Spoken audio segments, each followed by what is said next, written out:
Bismillahirrahmanirrahim. Assalamualaikum warahmatullahi wabarakatuh.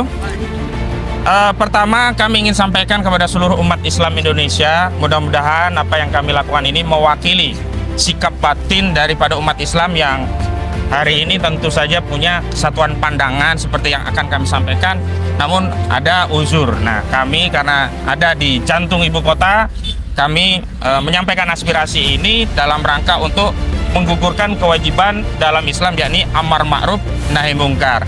Karena sabda baginda Nabi Muhammad SAW, beliau bersabda, man ra'a minkum mungkaron falyughayyirhu biyadihi, fa illam yastati' fa bi lisanihi, fa illam yastati' fa bi qalbihi, fadzalika ad'aful iman.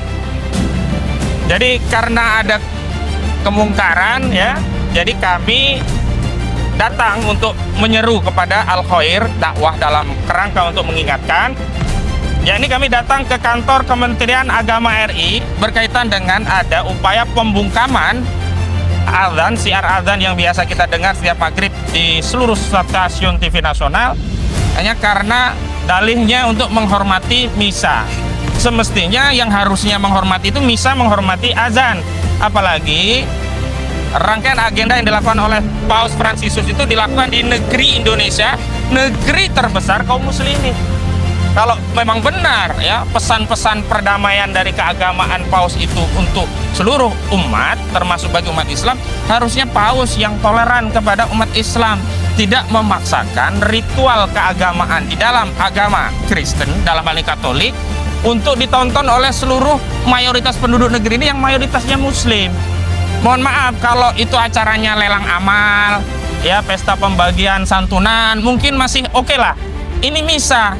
Misa itu sudah masuk kategori ritual ibadah, dan dalam konteks ritual ibadah itu berlaku kaidah lakum dinukum waliyadi. Nah, saya ingin tegaskan kenapa kita datang ke Kemenak dan akhirnya terpaksa terdampar hanya ada di halaman Kemenak. Jadi kita sudah ajukan permohonan audiensi dan sekaligus klarifikasi karena ada surat edaran dari Kominfo yang memberikan amar ya, perintah atau himbauan atau ya rujukan lah bagi TV nasional untuk melakukan dua hal. Yang pertama, melakukan siaran live terhadap agenda misa yang sore nanti dilakukan di GBK. Yang kedua, pada saat yang bersamaan saat agenda misa itu live, jadi siar azan yang biasanya otomatis ditayangkan oleh stasiun TV setiap maghrib itu dihilangkan, diganti dengan running text. Nah, ternyata Kominfo itu sebelumnya juga mendapatkan surat dari Kemenak.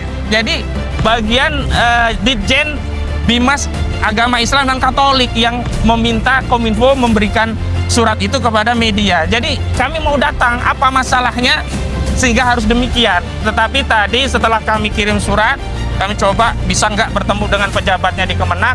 Syukur bisa ketemu dengan Yakut Khalil Qaumas, tapi ternyata tidak. Ya kami tahulah, level kami hanya rakyat jelata. Ya kami hanya bisa berkirim surat, tetapi dengan media yang ada ini kami ingin sampaikan apa yang menjadi aspirasi kami sehingga umat Islam bahkan bukan hanya di Indonesia, di seluruh dunia tahu kondisinya seperti ini. Nah, yang kedua terkait substansi, kami sudah menyampaikan ini ya dalam beberapa tulisan, misalkan Bang Egy Sujana juga membuat tulisan, DPUA juga sudah membuat rilis resmi dan nanti bisa didapatkan di berbagai platform sosial media, bahwa terus terang ya kami kecewa. Kami merasa di negeri yang mayoritas kok ada tirani gitu. Ini yang disebut tirani minoritas terhadap mayoritas. Semestinya kalau konteksnya toleransi, tamulah yang toleran kepada tuan rumah. Semestinya kalau dalam konteks ya misi perdamaian, ya harusnya tamu itu ya menjaga sikap batin agama dan keagamaan umat Islam yang mayoritas di negeri ini agar tidak terpantik. Loh, jangan dianggap misa itu biasa. Kenapa? Karena bagi kami umat Islam ya harga untuk menjaga akidah anak-anak kami, semua umat ini itu adalah harga mati. Kami nggak mau sedikit pun teledor dan kemudian lama-lama menganggap agama itu semua benar. Tidak. Kami menghargai semua agama, tetapi dalam keyakinan akidah Islam, agama yang paling benar adalah Islam. Al-Islamu ya'lu wa la yu'la. Allah, nggak ada yang lebih tinggi kecuali Islam. Saya malu jadi negeri, bagian dari negeri yang mayoritas penduduknya Muslim.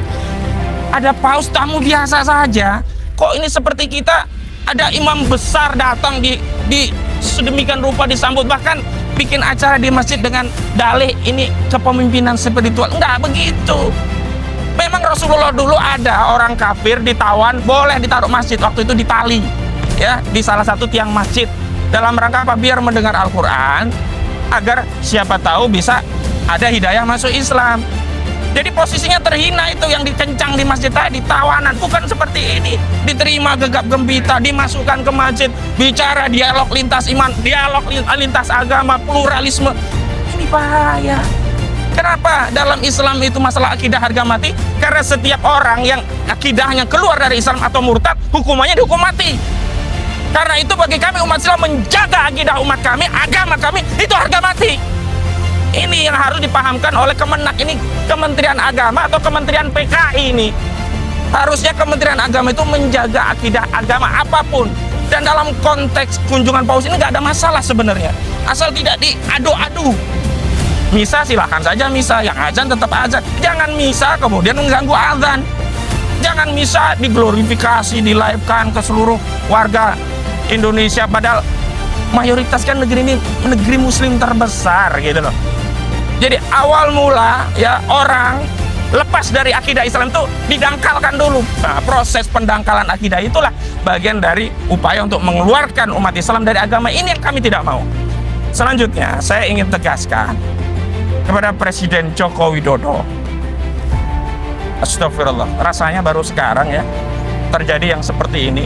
Penodaan agama, kemarin jilbab dipersoalkan, belum lama kerudung di rumah sakit ya dipersoalkan, hari ini azan yang dipersoalkan. Apa sih maksudnya gitu loh. Dulu Menak ini kan buat analogi, katanya suara azan itu mirip dengan anjing, lolongan anjing, takut mengganggu. Ya Allah ya Rabbi, saya meyakini ini bukan hanya persoalan teknis di tingkat Ditjen Kemenak, Ditjen Bimas Agama Katolik atau Ditjen Bimas Agama Islam. Ini pasti ada peran menteri, ada peran presiden, karena ini acara resmi dari negara. Lebay gitu loh. Dan saya, ya Allah, Fatin, itu kepada tokoh-tokoh umat kita, pembesar-pembesar kita, ulama kita. Ada yang menyuruh untuk menteladani Paus hanya karena dalihnya dia sederhana, naik pesawat komersil, mobilnya mobil Innova biasa. Saya lihat tadi mobilnya memang Innova, tapi dikawal mobil Mercy, dikawal pasukan lewat sini tadi barusan. Lagi pula kalau ukurannya sederhana, kurang apa sih kesederhanaan Rasulullah SAW? Beliau sebaik-baik sudah ditelan. Laqad kana lakum fi Rasulillahi uswatun hasanah. Kok kita mau nyari-nyari teladan yang lain? Nah ini apa umat kita mau diarikan teladannya? Bukan ke Nabi lagi, bukan ke Rasulullah lagi. Lagi pula, sudahlah, nggak usah tertipu dengan yang sederhana-sederhana. Lawang Jokowi yang katanya sederhana aja sekarang buktinya begini, menyengsarakan kita semua. Dan mohon maaf, Sri Paus ini pandangan keagamaannya itu bertentangan diametrikal terhadap umat Islam, diantaranya terkait kasus apa LGBT. Paus Franciscus ini ada jejak digitalnya, dia pro LGBT, dianggap homoseksual itu bagian dari anak Tuhan yang diberkati.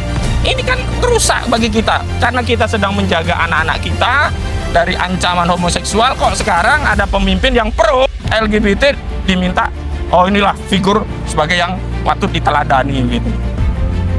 Nah, kenapa sih terakhir ya kita tetap datang ke sini, tetap kompres, walaupun dalam tanda petik ditolak, atau mungkin kalau mereka nggak takut sih mau diusir, cuman nggak berani juga ngusir karena ini hak konstitusional. Kami ini hanya ingin menggugurkan ke amar ma'ruf nahi munkar, maka akan diturunkan azab, dan azabnya itu akan mengenai kita semua, nggak dipilih-pilih lagi.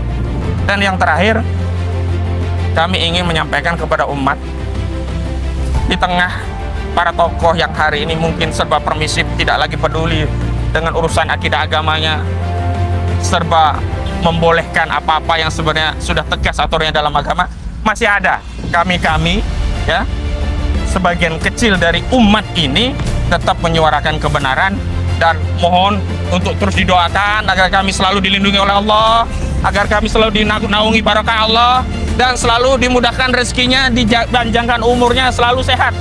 Karena doa-doa dari seluruh umat Islam inilah yang akan terus membuat kami dapat melanjutkan aktivitas dakwah ma'ruf nahi munkar ini dalam segala bidang persoalan. Mungkin itu dari saya. Sekian dan terima kasih. Assalamualaikum warahmatullahi wabarakatuh.